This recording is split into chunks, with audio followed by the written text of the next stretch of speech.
इन balls को ध्यान से देखिए। क्या आप बता सकते हैं कि बॉल्स किस दिशा में घूम रही है?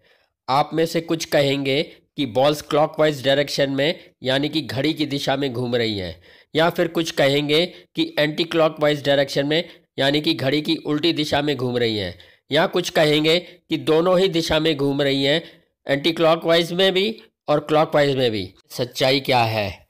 बॉल्स क्लॉकवाइज दिशा में घूम रही है या एंटी क्लॉकवाइज दिशा में घूम रही है? यह सच्चाई कुछ और ही है। तो चलिए देखते हैं सच्चाई क्या है। आगे दी हुई वीडियो से आप जान पाएंगे कि हर बॉल केवल सीधी लाइन में आगे पीछे हो रही है। बॉल्स ना तो क्लॉकवाइज दिशा में घूम रही हैं और ना ही एंटी क्लॉकवाइज डायरेक्शन में घूम रही हैं। बॉल्स का घूमते हुए दिखाई पड़ना तो केवल भ्रम मात्र है। अब आप सच्चाई देख सकते हैं।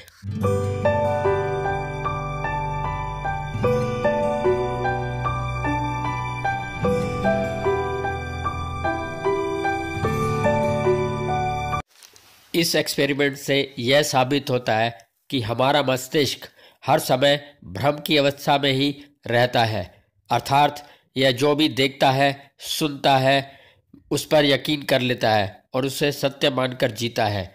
और हमारे मस्तिष्क में वह फैकल्टी ही नहीं होती जो झूठ और सत्य में अंतर कर सके या फर्क कर सके।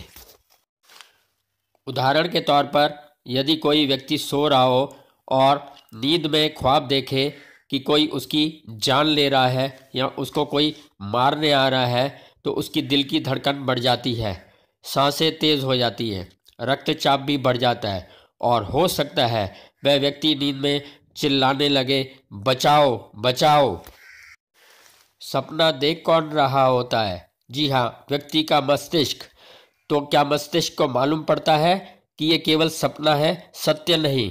मस्तिष्क के लिए तो सपना भी सत्य ही होता है और वो ऐसी ही प्रतिक्रिया करता हो जैसे वास्तव में उस व्यक्ति के साथ वो घटना या दुर्घटना घट रही हो।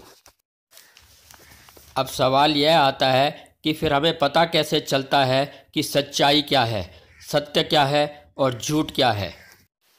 जब व्यक्ति नींद से जागता है तो सबसे पहले अपनी सेंसेस यानी कि इंद्रियों के द्वारा इंफॉर्मेशन और डाटा गैदर करता है, आसपास देखता है और फिर रियलाइज़ करता है, अरे ये तो मेरा बेडरूम है, मुझे कोई मारने नहीं आ रहा। तब उसे बोध होता है कि ये केवल सपना था और सत्य नहीं।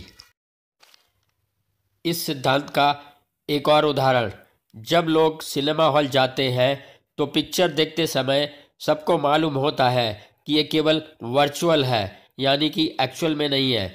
फिर भी लोगों का रिएक्शन अलग अलग होता है। कोई उसी पिक्चर में रो रहा होता है, कोई चिल्लाता है, कोई कुर्सियां तोड़ता है और कोई डर रहा होता है। मस्तिष्क को क्या मालूम पड़ता है कि ये वर्चुअल है या रियल? मस्तिष्क तो उस पिक्चर को, मूवी को रियल मान के ही सोचता है और देखता है। यदि किसी व्यक्ति की सारी सेंसेस से जो इन्फॉर्मेशन और डाटा मिल रहा है उसको ब्लॉक कर दिया जाए, बंद कर दिया जाए, तो व्यक्ति जान ही नहीं सकता कि संसार में क्या हो रहा है। ऐसे में व्यक्ति केवल कल्पना ही कर सकता है। सच्चाई हमें केवल और केवल इन्फॉर्मेशन डाटा वेरिफिकेशन यानी कि सबूत से ही मालूम पड़ती है। और यदि किसी चीज़ का सबूत नहीं है तो हम कह नहीं सकते कि वो सत्य है या झूठ है।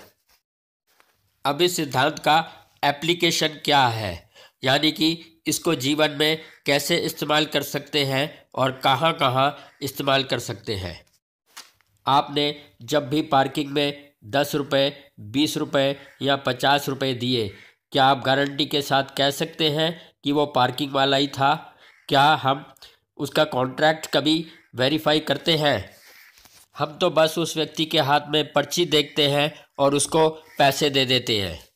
यदि कोई व्यक्ति फेसबुक या मैट्रिमोनियल साइट से अपना जीवन साथी ढूंढ रहा है तो क्या बिना डॉक्यूमेंट वेरिफिकेशन के सच्चाई मालूम पड़ जाती है? ऐसे में धोखा खाने की पूरी संभावना रहती है।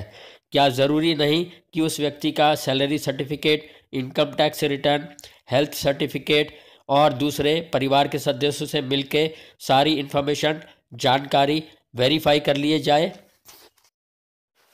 अगर कोई व्यक्ति सुबह सुबह या रात को तेज़ रफ्तार से गाड़ी चला रहा हो या बाइक चला रहा हो और क्रॉसिंग के दोनों तरफ से कोई हॉर्न की आवाज़ या डिपर की लाइट नहीं दिख रही, तो इसका अर्थ यह नहीं है कि दोनों तरफ से कहीं कोई गाड़ी नहीं आ रही।